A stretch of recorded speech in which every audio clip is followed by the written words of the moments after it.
ഞങ്ങളുടെ കാലത്ത് 21 വയസ്സായാലേ വോട്ട് ചെയ്യാൻ പറ്റുള്ളൂ. പ്രായപൂർത്തി വോട്ടവകാശം എന്ന് പറഞ്ഞാൽ അന്ന് 21 വയസ്സാണ്. ഇപ്പോൾ അത് 18 വയസ്സാണല്ലോ.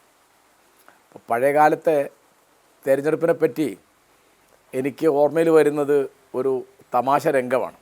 എന്നുവെച്ചാൽ ഞങ്ങളുടെ കുട്ടിക്കാലത്ത് കോൺഗ്രസിൻ്റെ ചിഹ്നം ഇരട്ടക്കാളയായിരുന്നു.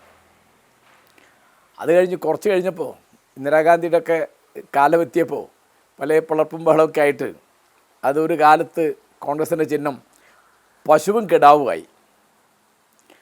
അപ്പോൾ പ്രായമുള്ള ഒരു വോട്ടർ, ഞാനത് എൻ്റെ നാട്ടിലുണ്ടായതല്ല, ഞാനത് പത്രത്തിൽ വായിച്ചതാണ്.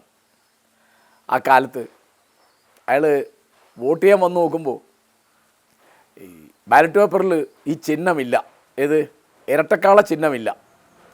അപ്പോൾ അയാൾ പറഞ്ഞു, ഞാൻ കോൺഗ്രസ്സുകാരനാണ്, എനിക്ക് ഇരട്ടക്കാള ചിഹ്നത്തിൽ വോട്ട് ചെയ്യണം. അപ്പോൾ പ്രിസൈഡിങ് ഓഫീസർ പറഞ്ഞു, അത് ഞങ്ങൾക്ക് നിവൃത്തിയില്ല, അങ്ങനെ ചിഹ്നപ്പം ഇല്ല, അത് സർക്കാർ മരവിപ്പിച്ചു, അതിന് പകരം ഇങ്ങനെയാണ്. എന്നാൽ പിന്നെ എനിക്ക് വോട്ട് ചെയ്യണ്ട എന്നും പറഞ്ഞ് അയാൾ തിരിച്ചു പോയി. അത് വലിയ വാർത്തയായിരുന്നു അന്ന്. ഇപ്പോൾ കോൺഗ്രസിൻ്റെ ചിഹ്നം കൈപ്പത്തി അടയാളമാണ്. അങ്ങനെ അടയാളങ്ങൾ മാറിക്കൊണ്ടിരിക്കും. ഞങ്ങളുടെ കുട്ടിക്കാലത്ത് കമ്മ്യൂണിസ്റ്റ് പാർട്ടി പിളർന്നിട്ടില്ല. അന്ന് അരിവാളും നെൽക്കതിരുമാണ് ചിഹ്നം. പിന്നെ പിളർന്നപ്പോൾ 64-ലാണ് പിളർപ്പ്. CPM-ൻ്റെത് അരിവാൾ ചുറ്റിക നക്ഷത്രമായി, മറ്റവരത് അരിവാൾ നെൽക്കതിരുമായി. അന്ന് നെൽക്കതിരെന്നാണ് പറയുക. ഇപ്പം ഞാനിവിടെയൊക്കെ എഴുതി കാണുന്നത് ധാന്യക്കതിർ എന്നാണ്. എന്തിനാ അതൊക്കെ ഇങ്ങനെ മാറ്റുന്നതെന്ന് എനിക്ക് മനസ്സിലല്ല.